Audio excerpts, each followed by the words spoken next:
Hi guys, Rich Pasini. Welcome to the Reseller News. And I don't want to take too much time today, but we're going to see what we got going on here. In case you don't know, my name is Rich Pasini from rjpasini.com. I do the Reseller News on occasion, and when I feel there's some information that's good to throw out there to you guys, I figure I'd share it with you. So without further ado, let's see what we got going on in today's news. Okay. Well, for starters, let me just move the thing here, been closed out. Okay, for starters over here, we got Aaron's jersey from the Yankees. The bait sold for $157,366 at auction, but it was not on eBay. No, it was not on eBay. It was done by, as it says over here, as Darren Rovell of ESPN reported, Steiner Sports held a sale, and the winning was offered, and the winning offer was made Sunday. So that's we got going on with that there. Then I also talk a little over here about Stephen Curry's jersey from the 2017 NBA Finals. Previously, it was the most expensive at $135,060. Over here, and you scroll down a little more, and you got over here memorabilia centered around the judge. Now I don't know what to refer to the judge. I guess I don't know how he came into the picture. I'm not really discussing the judge. I think we scroll a little further down. I think they talk about his salary, but we're here to talk about Reseller News, and we're here to talk about eBay and some other topics as well. But over here it says in July, rookie card, the 25-year-old signed, sold on eBay for more than $14,000, while a jersey he wore when hitting his maiden career Grand Slam was purchased at $45,000. Could you imagine come across any of these memorabilia, sports memorabilia, and making money like that there? I mean, look at this here, Aaron's judge. You know, I mean, for $157,000, that is great. I mean, I wish I could have some. I wish I could come across an auction like that, or come across a piece of memorabilia where I could sell it for that kind of money. That'd be nice. You know, it's nice 1 year's salary for some people. You know, that'd be great. That's a nice killing right there. You know, even over here, even if I got something like this here, you know, a rookie card for $14,000 wouldn't be bad, you know. But well, that's what's going on. These people that had these things, well, this again, you know, this was at Steiner Sports, but I don't know if there was somebody that had it and donated or whatever. Or maybe he even donated. I don't know. But that's what you got going on over there. And we go along over here. Here we have a 1952 Buick Bombshell Betty Super Riviera auction ends with reserve not met, eBay find. Apparently, the person that was looking for a certain amount of money over here didn't reach that goal, and the reserve was not found. Of course, over here, let's see what we got here. I didn't get a chance to read all this, folks, because I'm just trying to get some of this stuff out. I got other things going on, but I figured let me just share this with you. Over here it says last year at the Barrett Jackson Las Vegas 2016 Bombshell Betty sold for $36,300. Most recently in January of this year, Betty found herself listed for sale again on eBay Motor Exotic Classic Cars. Yet despite the car's celebrity and brilliant uniqueness, it failed to sell at a topping at $45,000. Not enough to meet the reserve price.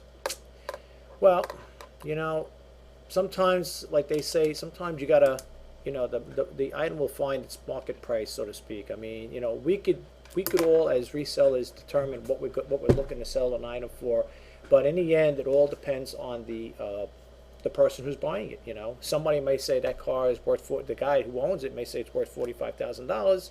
Somebody else may say, I'll give you $30 for it. You know, so you know, that's how these things happen. You know, so it is what it is. You know, but that's what's going on with that.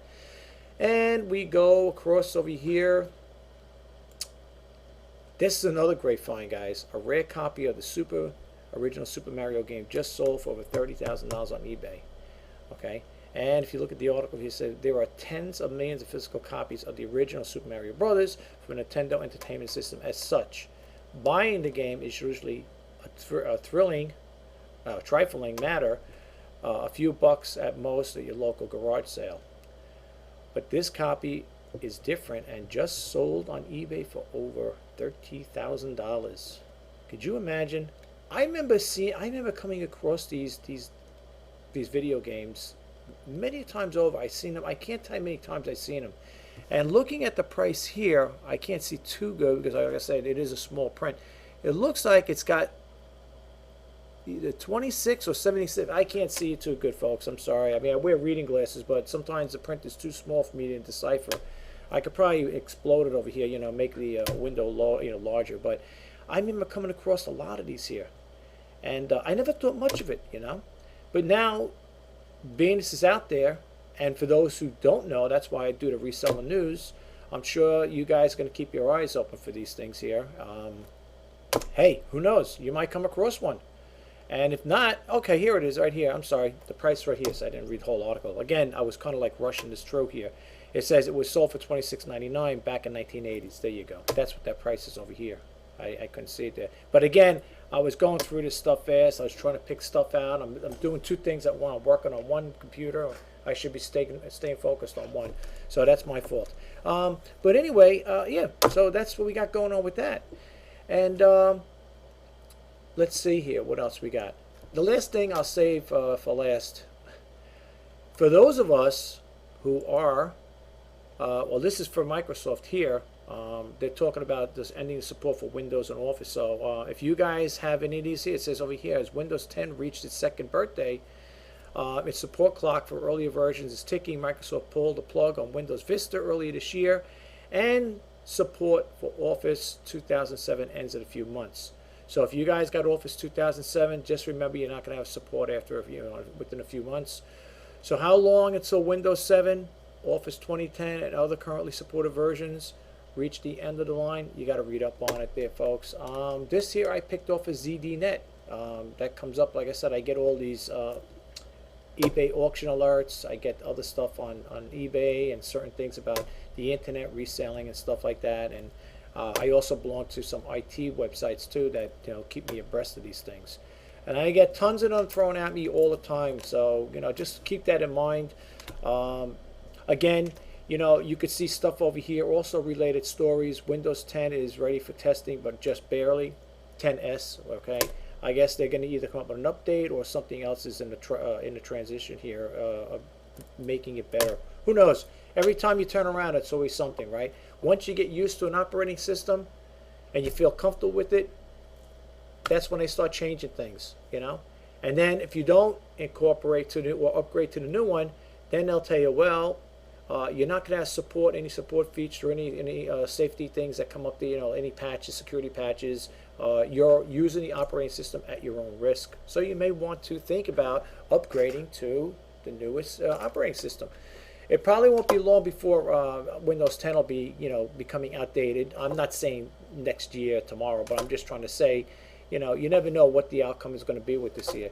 They're always trying to make it bigger and better, but at the same time, we all know what it boils down to: more revenue for the company. All right. Listen, I love Microsoft. I think they got great products. I use them exclusively. Well, there's people, when I say exclusively, I mean, how would you consider how much is being used on the internet? He's got the market. What is 95% of the computers worldwide, I think, use Microsoft. I could be wrong, but that's what I thought I heard. He's got a very big base, operating system base, where a lot of computers all over the world are using Windows. One operating system or another. Some people still using Windows Vista, XP, the old stuff too. There are people out there that are diehards that just don't want to give up their old operating system. They're very comfortable with it. They got acclimated to it, and they like what they have. They like what they have the functionality of it. And I don't blame them. I mean, when I first upgraded to Windows 10, I wasn't too crazy about it. I'm getting used to it. I have no choice. Well, I mean, you do have a choice. I could always revert back to the old one, Windows 8. They always tell you if you're not happy with this, you can revert back to Windows 8. But then again, if you revert back to Windows 8, and there's no security patches or anything like that, you're at risk to get banged with spams, spy bots, and all other beautiful things that are out there. And anyway, so we got that. The other thing I want to touch base with is this. For those of us who plan to go back to the workforce, I say plan, I don't really want to, but I'm just saying in case. I'm sure you guys might have heard this a couple times before, many times before. Well, I heard it many times before. Over here, right here, let me see if I can make it bigger. Here we go. This is from Green Key Resources, okay? And it says right over here, employees are researching you on social media.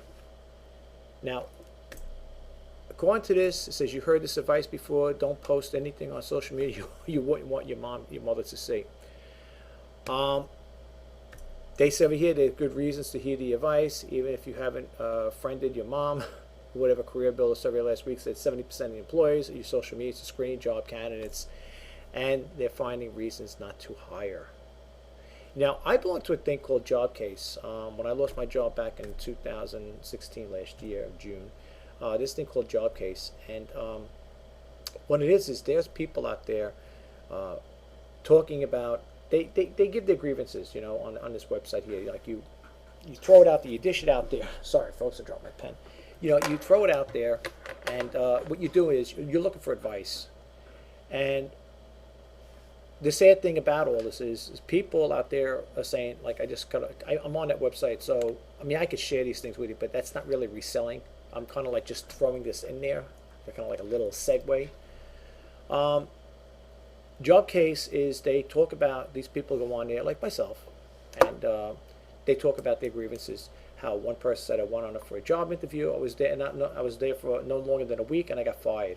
Another one would say, I went on the job. I was working at another job. The manager was very mean to me.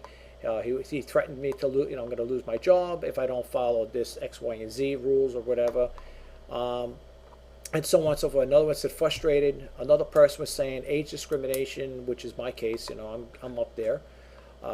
So and they talk about their grievances. They kind of like spill it out there to people. They throw it out there, and I guess they want advice, or they want to hear, what other people have to say about it. I've interacted with a couple people on there, and at this time of the game, there's not really.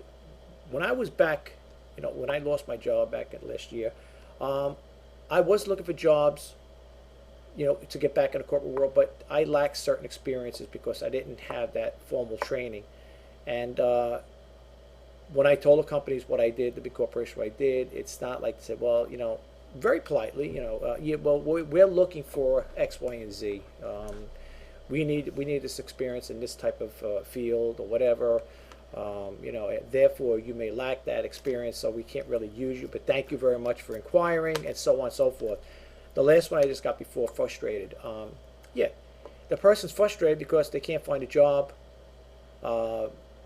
Then you hear, I was hired for 3 weeks and I got let go. Another one said I was hired on a job for a couple of months and they fired me.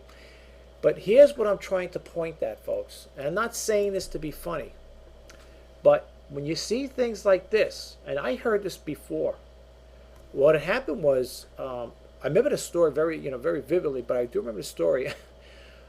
An employee who worked for a company, I forget the name of the company, I don't know if it was in New York or the island or just another company out within the States. The employee was writing negative things about his boss on Facebook, I believe it was, as a matter of fact.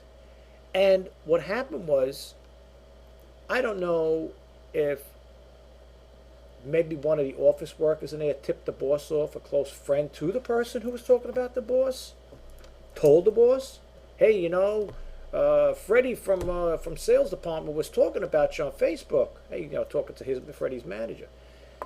And Freddie's, I'm just using that name, a fictitious name, that's not the guy's name, but I'm just saying, Freddie's over there writing stuff, oh, I think my boss is this and that and whatever. He was saying stuff about his boss. And let alone, the boss caught on to it, of course, viewed it and seen what Freddie had to say. And it was not long after that, Freddie was bye-bye. So he was gone, okay? So, be careful about what you're putting on social media. I wouldn't deal too much with politics, religion. They always say don't discuss politics and religion. Even though I am on a religious side of life, I try to, when I worked in my corporate office, I did talk a little about it, but not much. I mean, I wasn't preaching about it, but, like, for example, I'll give you a little for instance, okay? If we were talking about certain things, I don't know, about life or just things in general, and people would say, yeah, how do you feel about certain things in life, or what do you think about this? I'd say, yeah, you know what I tell a person? I used to come out and tell some of the people, it wasn't bad. I say, I keep my faith in the man above. That's all. That's as far as I went with religion. Okay, I didn't preach. I didn't take out my Bible, although I used to keep it in my bag, at times because I like to read it in my lunch break. But I would never get into it to the point where say, oh my gosh, this guy's so why don't he become a priest for crying out loud if he's so religious. I used to just put it out there like that. That's how I said it. I said, well, I keep my faith in the man above. That's all. That's it. That's all I used to say. There's nothing wrong with that. You're not saying names or anything like that. You're not offending anybody by saying anything about religion and stuff like that. Because there are people that aren't religious. A lot of people are. I should say a lot. A percentage of people I work with weren't really religious. Like they may have been, but very quiet, and it was something they kept to themselves. But anyway, getting back off that topic, it says over here, according to the survey, 2,300 hiring managers and HR pros, 54% of them have found content on social media that caused them to reject a candidate. Here's a sample: provocative or inappropriate photographs, videos, information was 39%. The candidate posted information about drinking or using drugs, which is crazy. Oh, yeah, could you imagine that? There? Oh yeah, I do this, that, whatever. Discriminatory comments related to race, gender, right? Religion. Now, I didn't get a chance to read the whole article, but there it is, religion. Okay, you can't go around and talk and you can't be one of these people talking about race, gender, or religion. You're in a corporate office, folks. Go with the flow. Just mind your business, no matter what you hear on there. If you're a person that wants to, keep to yourself. I used to go out to lunch. I used to have lunch with some people, and I said most of the time, 99.9% of the time, I would go sit in my car at lunchtime, get a 45-minute lunch break, go sit in my car for lunch, listen to the news, read a business magazine, whatever, and do it like that and keep to myself. I didn't want to get into the politics, office politics. Hey, did you hear about so-and-so? Hey, did you see what this person's doing? Hey, do you know who that person's doing? You know the guy in marketing? You know what he did? I didn't care about that stuff. I went there to do my 9-to-5 job, and that was the end of it. I wasn't there to win, influence friends. I went there to do my job. I was there for 8 hours. 8 hours they got to work on me, minus my 2 15-minute coffee breaks and my 45-minute lunch break. But I did not go there to fraternize and sit and talk about other coworkers in the office, who's doing what, who's going out, who's hanging out, who's doing this, that. I didn't care about all that stuff. And you know something? When they say silence is golden, that is so true. You keep your mouth shut on the job. If you work in a corporate office, don't sit there talk about certain topics, and you'll be okay. Do what you're told. If your boss tells you, he gives you a project. I had projects to do. My boss would tell me I need this done by a certain time, a certain week, or whatever, at the end of the week, the day, whatever. I stood on it. And if people would stop by my cubicle to talk to me, I'd say, listen, I'm not trying to be mean or anything or rude, but I have work to do. I can't talk to you right now. I think sometimes people look at a company, big corporations, as a social club. Listen, folks, it's not a social club. You're there to work. And and let me tell you something. Sometimes people closest to you I'm not saying it's all cases, I'm not saying they may befriend you, but sometimes if you're a person that's a chatterbox, they may get tired of hearing that. And what may happen is you might be in a situation one day where, you're in your office talking a little too much about things. That particular person who you're very close to may have a nice little conversation, a shut door, or, a closed door conversation with the manager saying, so-and-so is nice, but they talk a little too much about this, that, and the other thing. Okay? So one of the two things will happen. Either your boss may call you in the office and say, hey, you got to learn, and then you're going to say, wait a minute now. Then you start thinking, now the mind starts rolling, geez, wait a minute, now, who was I talking to last? Oh, maybe that's the person who said something about me. That's why the boss is calling me in the office now and talking to me about this. I might have said something wrong. I might have said something to offend the person. Or maybe they hear me talking too much. I used to hear stories like that, folks. I had other employees would come up to me and start talking about other employees. And I would just cordially turn around and say, listen, I really, not for nothing, guys, or girls, or whoever, women, I really don't want to get into that, okay? Please, leave me out of the conversation here. Or if you're on your coffee break, and you want to, I used to sit in the back, I used to have a TV back there, like, CNN News, I would watch the news, and I used to sit back there in the back, not to be antisocial. I didn't want to get into that office politics.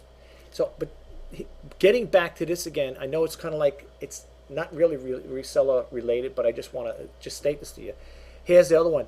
Again, now I didn't read this whole thing, folks. That's the truth. That's the truth. I mean, you might say, well, you're looking as we're talking. No, I am looking as I'm talking, because these topics are coming up as I'm talking. All right, I'm looking at my webcam, but at the same time, now I'm glancing over here. Same thing.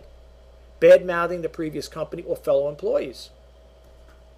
Lied about qualifications is another one, and poor communication skills.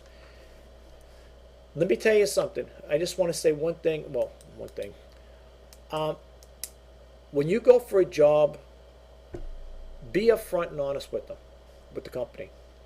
Now, when I put my resume out there, I still get tons of emails. Oh, you may qualify to this, you may qualify that. I don't care what the HR companies or those other companies say, or the agencies, employment agencies tell me. They don't know your whole qualifications. You may have left something out, or you might be saying something in detail. Now, on my resume, I try to explain everything in detail, what I did, verbatim. I don't sugarcoat anything when it comes to the job, for the simple reason is, if you sit there telling them, I used to be in the IT field, and when you're going for a job like that, first of all, I had to have my certification. They would not, an IT agency would not send you on those consulting jobs. They wouldn't send you on a job site unless you were certified. And the reason why, you're going there to do software, hardware, software, hardware integration, installations. And if you don't know what you're doing, and you screw up those people's computers, the agency's going to get the heck for it, catch hell for it. Let alone, you're gone. They'll get rid of you. You're done. When I went for a consultant job, I've been doing that for a while. In between jobs, when I lost the other one from the first one, I lost the company like I said, had a layoff. They sit you in there in an office, in a conference room, and they have about 3 guys popping questions at you. And you better come up with the right answers, because if not, you're going to do an about face, and you're going to go out that conference door, and you're unemployed, my friend. You're not, at least for them anyway. So you better know what you're doing and be upfront and honest. And I think that's why a lot of people on job case, they keep talking about frustrated, or I got let go. They may not be telling the whole stories now. They might not be telling you why they got let go. Okay? So you got to understand, if a person, on these things, that's why I watch what I see even on job cases too. When I try to listen to those blogs, I hear people talking. I got laid off. I got fired unexpectedly. I got fired. Don't lie about your qualifications. Okay? Don't lie about them. Don't sit, if you don't know Excel, like they say to me, certain things, are you heavily diverse in Excel and PowerPoint? And I tell them up front, I know a little of this, a little of that. Well, we need somebody really heavily into it. Did you work a lot with that? No, I did not work a lot with that there. And you got to be upfront honest, because you know what's going to happen? You lie, you sugarcoat it, company takes you on. Oh, yeah, I know how to do this, I know how to do that. Then you're sitting there, and they're giving you work, and you're sitting there scratching your head saying, and your manager goes, what's the matter? You seem baffled, or you're confused. I'm not too familiar with this. Then the guy's going to say, well, I thought you said you know how to do Excel. I thought you know how to do certain types of program or whatever. Don't lie. Because you're only going to be out of a job anyway. You might have it for a day or so, and you'll be gone. Don't lie. When it comes to qualifications, be upfront and honest with them. Me, I had to be upfront honest with my IT. And let me tell you something. I wouldn't even think about lying in IT, because that's one field. Maybe now there might be people disagreeing, so I could BS my way through that. You go right ahead. I worked in mainframe. And people say, well, mainframe, that's a dinosaur. Well, back in the day when I was doing the 80s, I had to learn multi-platform operating systems. And you couldn't sugarcoat that. I mean, I had to get trained, of course. But if they had a guy that came in after I became a senior mainframe operator, and they brought a guy in, and he said to me, well, I know this and the other thing. And I said, okay, well, perform that task. We had to rotate. I worked 3 12-hour days, 3 on and 4 off. and we rotated each week to different systems. That we had to do it to keep ourselves sharp, because some people who are IT people will know this, what I'm talking about. We have what you call an MVS system, and then you have a TSO1, which is time sharing options. For people out there, it's probably saying, "What's he talking about?" It's like Greek to me, But I'm just trying to say, I'm just using those. There's other ones. I'm not going to talk about all the other operating systems. But you would have people using the wrong commands on the wrong system. They reversed them. So in other words, somebody's supposed to be entering a command on TSO1 was using an MVS command, and the MVS was supposed to be used on it, and we're doing back and forth. They were using the wrong commands on the wrong systems. So that's why they rotated us every week. And you can't BS with that, because you crash the system down, the company loses thousands of dollars. That's what happened one time in a big company I worked for. Not with me, but that's what happened one time. And when a system crashes, you got all those software developers and systems engineers sitting there twiddling their thumbs. That's money. All that time that the company's out, the system's down, the company's losing money, because now you got all these systems engineers, software engineers, whatever. They're all hanging out there doing nothing. Okay, and if you don't have a redundant backup system, what good is it? Well, they did anyway. But I'm just trying to say, when a system crashes, it's crashed. Spool shortages, whatever, taking up too much spool or system resources, and so on and so forth. So that's what I'm trying to say. When it comes to this here, and I'm looking at it, lied about your qualifications at 27% lied. Poor communication skills, 27%. Okay, and bad mouthing their previous company or fellow employees. Listen, I wasn't happy with my company, what they did. Okay, I wasn't happy with the company, with the jobs being outsourced. But at the same time, I'm not going to sit there bad mouthing them 24/7 either. Am I happy about it? No, I'm not happy about it. But it happens. Everybody. Hey, it's today. It's like the incoming thing going on here. That's the way it goes. The jobs today, they're being outsourced overseas. What are you going to do? Cheaper labor. So what happens is they get your job becomes their job. They get it. They get your job. They're employed now. Now you're unemployed. Okay. Anyway, I just wanted to share it with you guys. Like I said, for some of us that may have to go back into the 9-to-5 job, think about this here. Okay, and this ain't the first time this was brought up, folks. I heard this brought up a while back. So just remember, if you want to read it, you could read it on the internet there, whatever. It's Green Key Resources is the company that's put it out there. I believe they're an employment agency. Okay, yeah, see, join Green Key, employees, whatever. They're the ones that are putting this information out there. Okay, so think about that. And last but not least, closing up the session here, wrapping it up. Now we're going back to the reseller news. Check this out, guys. There you go. Now you're probably saying, what is this here? New York City garbage. Hey, I told you on the other day I was talking to you guys, I said, I got something to share with you. I don't want to share it just yet. That's it, folks. That's what you see. That what you see here is what people are buying. Now you might say, you got to be kidding me. No, that's garbage. People are buying garbage. Look, garbage of New York City. Look, you click it on. All right, they tell you to subscribe, but I don't want to subscribe. But now, where was it now? It was before where you could click it on. You could actually, all right, if you go to this one here, the LA garbage, there's a video here. I don't know if you click it on if it'll work, or if you're gonna. I don't know if I'm gonna get any copyright notifications on it, because sometimes I don't think people want you to do the. If you turn it on, if you do it this way, I think you'll be okay. But you'd have to click on this one here, and click on the little arrow over here, the thing here, and listen to the story about this guy selling garbage, and. He gets, the way I understand the story, he gets up in the morning and he collects garbage. And he goes back to, I guess, a website. I forget which one it is. I'm not sure if it's SquareSpeed or SquareSpeed. I don't know. It's one of those websites. And this person is selling garbage. And you want to know the funny thing? he must be doing something right because people are buying it. People are buying garbage. They're buying it. The story behind New York City garbage. Here's the guy, right? So here, Justin Gignac, and is a New York City-based artist and entrepreneur. He began selling garbage in 2001. I don't know his revenues. I can't tell you. I don't know. I didn't read the whole story. Like I said, when I do these reseller news clips here, I'm not going to sit there verbatim read them. You guys can read them. That's why I throw it out there for you. I just thought maybe it's something of interest to you. That's why I put it out there. But if you want to read the whole story, I don't know if he's got a lot of stuff going on here. He may tell you, if you read on there about how much he's making. I don't know. But all I know is he's selling garbage.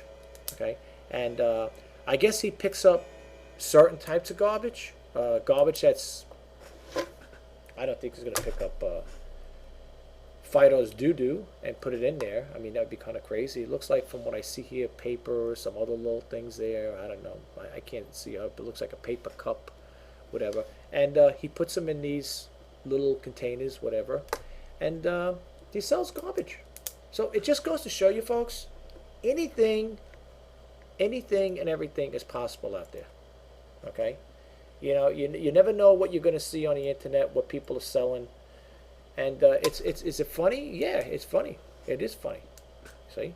Here, 100% authentic, hand-picked from fertile streets of New York, New York. And he's got a website.